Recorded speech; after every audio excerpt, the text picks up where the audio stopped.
We're out in Plymouth Sound on a beautiful British summer's day, and we're on the new V48 from Princess Yachts.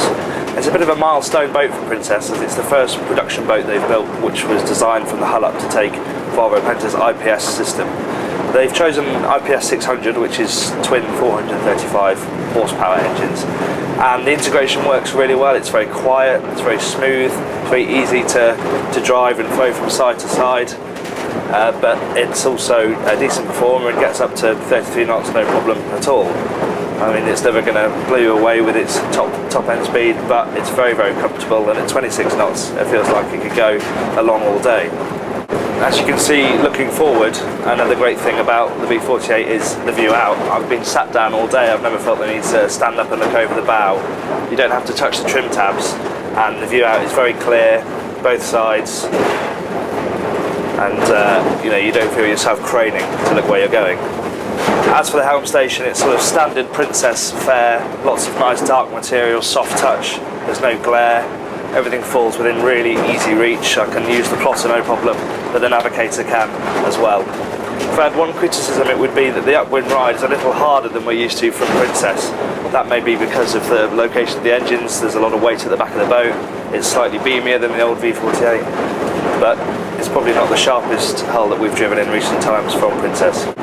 It's good to see that Princess has also thought about ventilation. Obviously you've got this roof up here which slides back and allows air to come through over the top and opens up this entire area to the sun. But if it's too windy or too choppy or raining, you can, at the touch of a button, just open this side window here, which gives you a nice breeze coming in, and it also is a great way to communicate with crew when they're out on the decks when you're coming into berth. There's been plenty of debate as to whether it's a best of both worlds situation or a compromise to try and have a plush upper saloon and an exposed cockpit like this. But I think Princess has proved with the V48 that if you do it right, then it really can be the best of both worlds. I mean, what's not to like here? You've got a great big run of seating here which you could fit 6-8 people around comfortably. Nice solid table here. Incidentally, this drops down and can turn into a sun pad as an option. You've got your barbecue, fridge, sink just over there, and then if it all gets a bit too much, you can step inside to the proper saloon, as we're going to do now.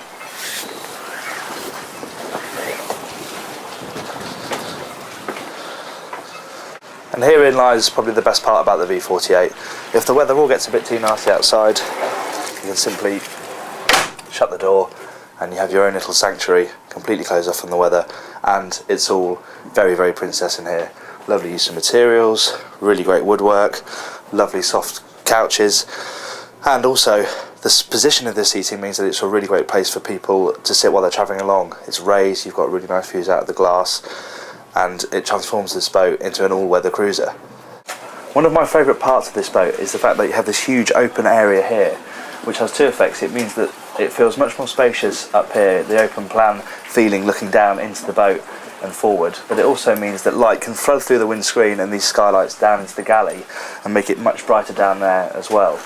Another thing about the V48 is that there's an open version for £5,000 less, and that's much more classic sports cruiser. It's got a soft canvas roof, it's got a fixed companionway like you'd think of a typical old sports cruiser, completely open backed, and it has a tender garage and a sand pad.